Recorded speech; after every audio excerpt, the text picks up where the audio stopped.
हरे कृष्णा।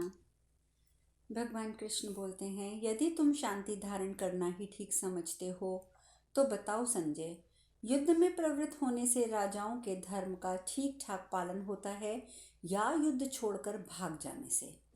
क्षत्रिय धर्म का विचार करते हुए तुम जो कुछ भी कहोगे, मैं तुम्हारी वही बात सुनने को उद्यत हूँ। संजय, तुम पहले ब्राह्मण आदि चारों वर्णों के विभाग तथा उनमें से प्रत्येक वर्ण के अपने अपने कर्म को देख लो।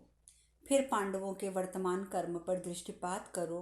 तत्पश्चात जैसा तुम्हारा विचार हो उसके अनुसार इनकी प्रशंसा अथवा निंदा करो। ब्राह्मण अध्ययन, यज्ञ एवं दान करे तथा प्रधान प्रधान तीर्थों की यात्रा करे, शिष्यों को पढ़ावे, यजमानों का यज्ञ करावे और शास्त्र विहित प्रतिग्रह अर्थात दान स्वीकार करे। इसी प्रकार क्षत्रिय स्वाध्याय, यज्ञ और दान करे, किसी से कभी किसी वस्तु की याचना ना करे। वह ना तो दूसरों का यज्ञ करवाए, ना अध्यापन का ही कार्य करे। यही धर्मशास्त्रों में क्षत्रियों का प्राचीन धर्म बताया गया है। इसके सिवा क्षत्रिय धर्म के अनुसार सावधान रहकर प्रजाजनों की रक्षा करें, दान दें, यज्ञ करें, संपूर्ण वेदों का अध्ययन करके विवाह करें और पुण्य कर्मों का अनुष्ठान करता हुआ गृहस्थाश्रम में रहे। इस प्रकार वह धर्मात्मा क्षत्रिय धर्म एवं पुण्य का संपादन करके अपनी इच्छा के अनुसार ब्रह्मलोक को जाता है। वैश्य अध्ययन करके कृषि, गोरक्षा, व्यापार द्वारा धनोपार्जन करते हुए सावधानी के साथ उसकी रक्षा करें। ब्राह्मणों और क्षत्रियों का प्रिय करते हुए धर्मशील एवं पुण्यात्मा होकर वह गृहस्थाश्रम में निवास करें। शूद्र ब्राह्मणों की सेवा तथा वंदना करें, वेदों का अध्ययन ना भी करें तो भी ठीक रहेगा, तो भी उत्तम रहेगा। उसके लिए यज्ञ का भी कोई महत्व नहीं है। वह सदा उद्योगी और आलस्य रहित होकर अपने कल्याण के लिए चेष्टा करे। इस प्रकार यही प्राचीन धर्म बताया गया है। राजा सावधानी के साथ इन सब वर्णों का पालन करते हुए ही इन्हें अपने अपने धर्म में लगावे। वह काम भोग में आसक्त न होकर समस्त प्रजाओं तत्व के साथ समान भाव से बर्ताव करे और पापपूर्ण इच्छाओं का कदापि अनुसरण ना करे। यदि राजा को ये ज्ञात हो जाए कि उसके राज्य में कोई सर्वधर्म संपन्न श्रेष्ठ पुरुष निवास करता है तो वह उसी को प्रजा के गुण दोष का निरीक्षण करने के लिए नियुक्त करें तथा उसके द्वारा पता लगावें कि मेरे राज्य में कोई पाप कर्म करने वाला तो नहीं है। जब कोई क्रूर मनुष्य दूसरे की धन संपत्ति में लालच रखकर उसे ले लेने की इच्छा रखता है और विधाता के कोप से परपीड़ के लिए सेना संग्रह करने लगता है, उस समय राजा में युद्ध का अवसर उपस्थित होता है। इस युद्ध के लिए ही कवच, अस्त्र शस्त्र, धनुष का आविष्कार हुआ है। स्वयं देवराज इंद्र ने ऐसे लुटेरों का वध करने के लिए कवच, अस्त्र शस्त्र और धनुष का आविष्कार किया है। राजाओं को लुटेरों का वध करने से पुण्य की प्राप्ति होती है। संजय, कौरवों में ये लुटेरेपन का दोष तीव्र रूप से प्रकट हो गया है, जो अच्छा नहीं है। वे अधर्म के तो पूरे पंडित हैं, परंतु धर्म की बात को बिल्कुल नहीं जानते।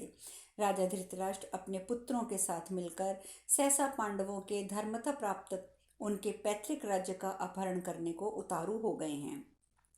अन्य समस्त कौरव भी उन्हीं का ही अनुसरण कर रहे हैं। वे प्राचीन राज्य धर्म की ओर देखते ही नहीं हैं। चोर छिपा रहकर धन चुरा ले जाए अथवा सामने आकर डाका डाले, दोनों ही दिशाओं में चोर डाकू निंदा के ही पात्र होते हैं।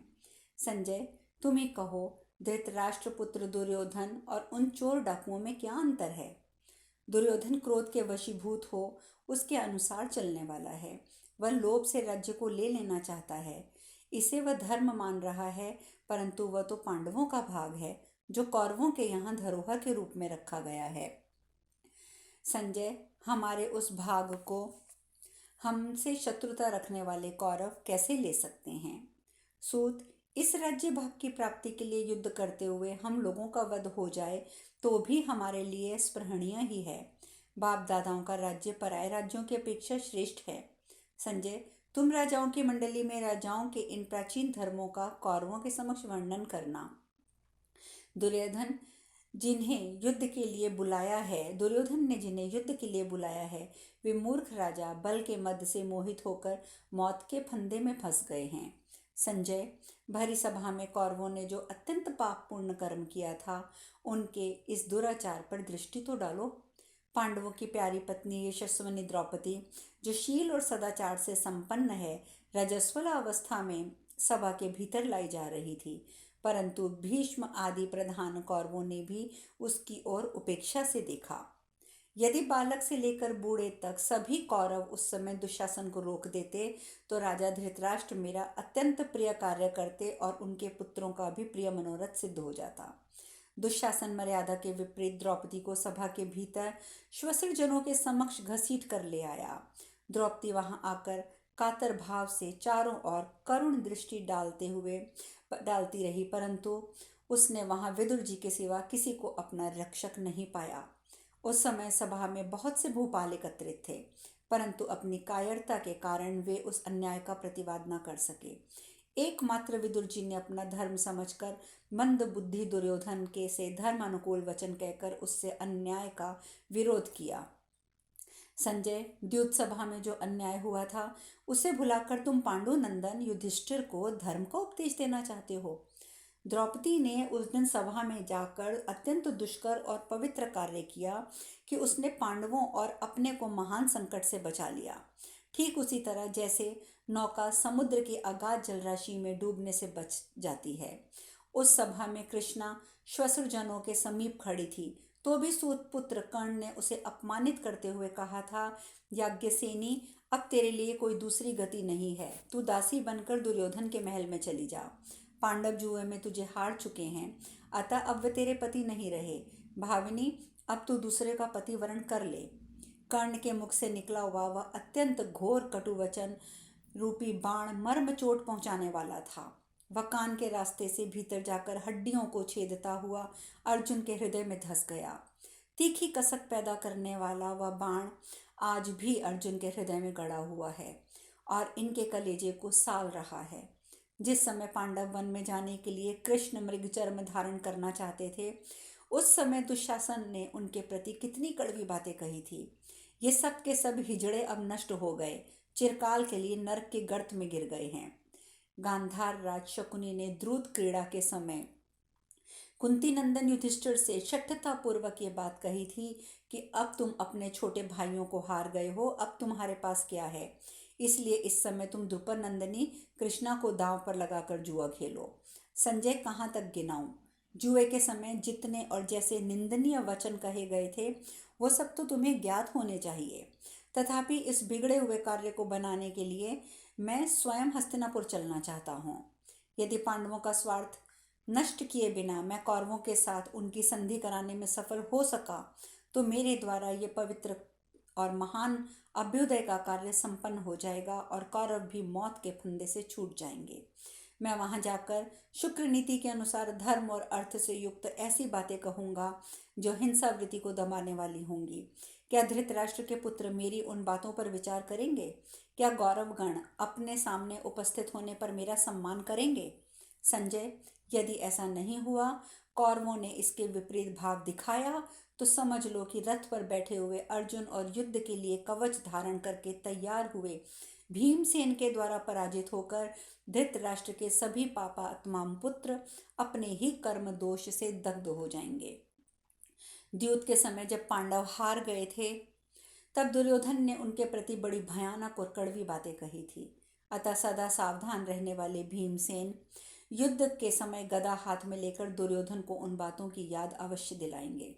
दुर्योधन क्रोध में विशाल वृक्ष के समान है, कर्ण उस वृक्ष का स्कंद है, शकुनी शाखा है और दुशासन समृद्ध फल फूल है।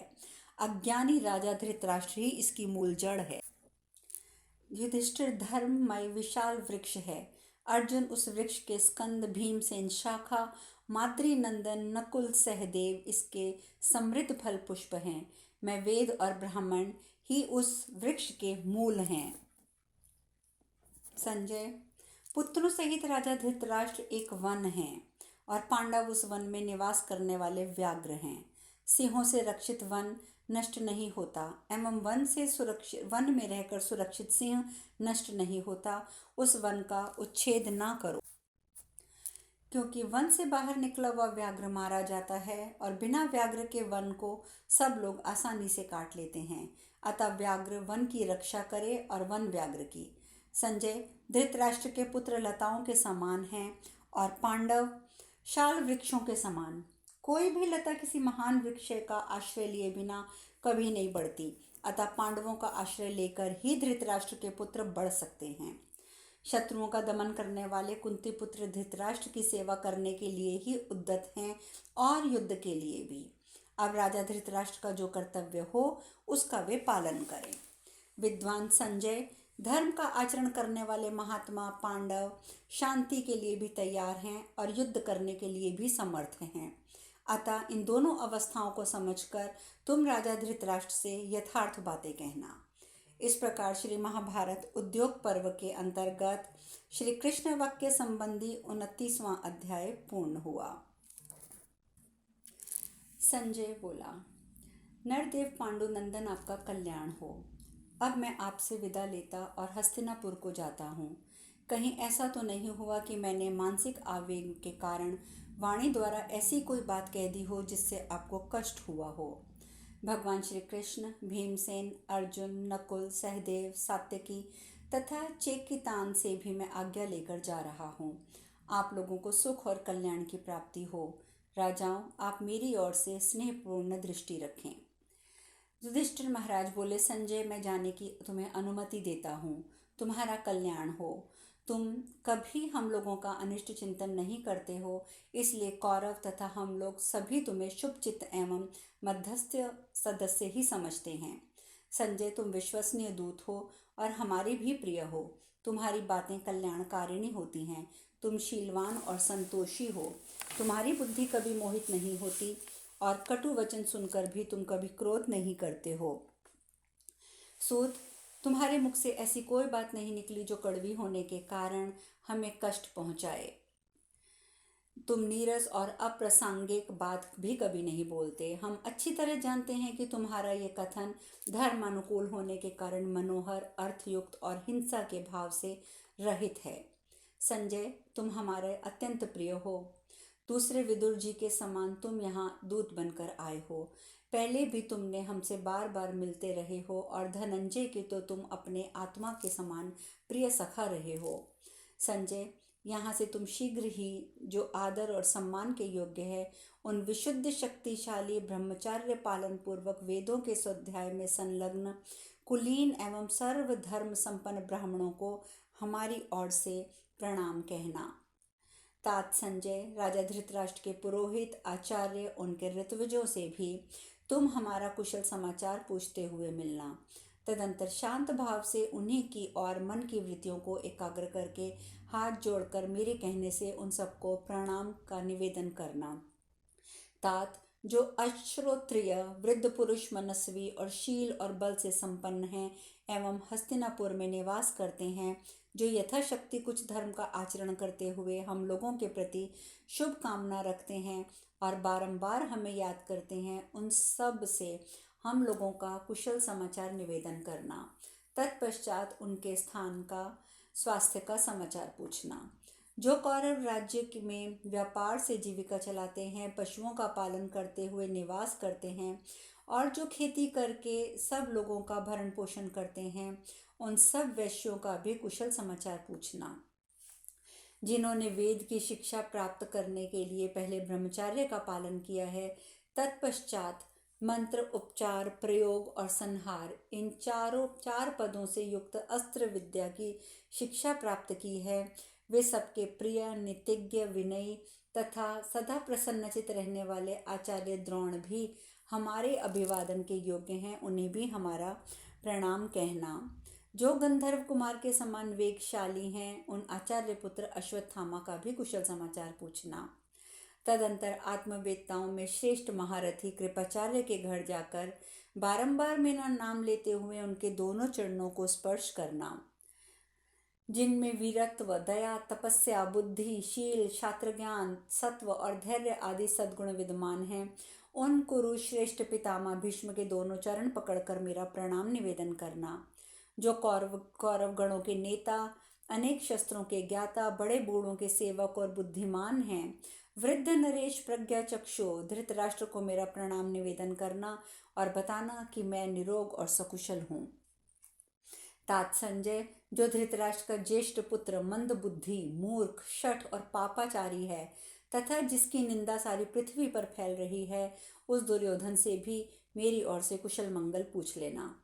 तात संजय, जो दुर्योधन का छोटा भाई है, उसी के समान मूर्ख और सदा पाप में संलग्न रहने वाला है। कुरुकुल के उन महान धनुर्धर एवं विख्यात वीर दुशासन से भी मेरा कुशल समाचार कहना। संजय, भरतवंशियों में परस्पर शांति बने रहे, इसके सिवा दूसरी कोई कामना जिनके हृदय में नहीं होती है। जो वाहिक वंश के श्रेष्ठ पुरुष हैं, उस साधु स्वभाव वाले बुद्धिमान वाहिक को भी मेरा प्रणाम निवेदन करना। जो अनेक श्रेष्ठ गुणों से विभूषित और ज्ञानवान हैं, जिनमें निष्ठुरता का लेश मात्र भी नहीं है, जो स्नेहवश सदा ही हम लोगों का क्रोध सहन करते हैं, वे सोमदत्त भी मेरे लिए पूजनीय हैं। सोमदत्त के पुत्र भूरिश्रवा कुरुकुल में पूज्यतम पुरुष माने गए हैं। वे हम लोगों के निकट संबंधी और मेरे प्रिय सखा हैं। रथी वीरों में उनका ऊंचा स्थान है। वे महान धनुर्धर और आदरणीय वीर हैं। तुम मेरी ओर से मंत्रियों सहित उनका भी कुशल समाचार पूछना। इसके सिवा और जो भी कुरुकुल के प्रधान प्रधान नवयुवक हैं, जो हमारे पुत्र पौत्र भाई लगते हैं, उनमें से जिस जिस को तुम जिस व्यवहार से योग्य समझो, उससे वैसी ही बातें कहकर बताना कि पांडव लोग स्वस्थ और आनंद में हैं। दुर्योधन हम पांडवों के साथ युद्ध करने के लिए जिन जिन राजाओं को बुला चुका है, वे वशाति, शाल्व, केकय, अम्बष्ट, त्रिगर्त देश के प्रधान वीर, पूर्व, उत्तर, दक्षिण, पश्चिम दिशा के शौर्य संपन्न योद्धा तथा समस्त पर्वतीय नरेश वहाँ उपस्थित हैं। वे सब लोग दयालु और शील सदाचार से संपन्न हैं। उनका भी मेरी ओर से कुशल मंगल पूछना। जो हाथी सवार, रथी, घुड़सवार, पैदल, बड़े बड़े सज्जन समुदाय में उपस्थित हैं, उन सब को सबसे मुझे सकुशल बताकर उनका भी आरोग्य समाचार पूछना। जो राजा के हित के कार्य में लगे हुए मंत्री हैं, सेना नायक, निरंतर बड़े बड़े कार्य एवं प्रश्नों पर विचार करने वाले हैं, उनसे भी मेरा सकुशलता बताकर कुशल समाचार पूछना। अब शेष कथा कल। हरे कृष्णा, हरे कृष्णा, हरे कृष्णा।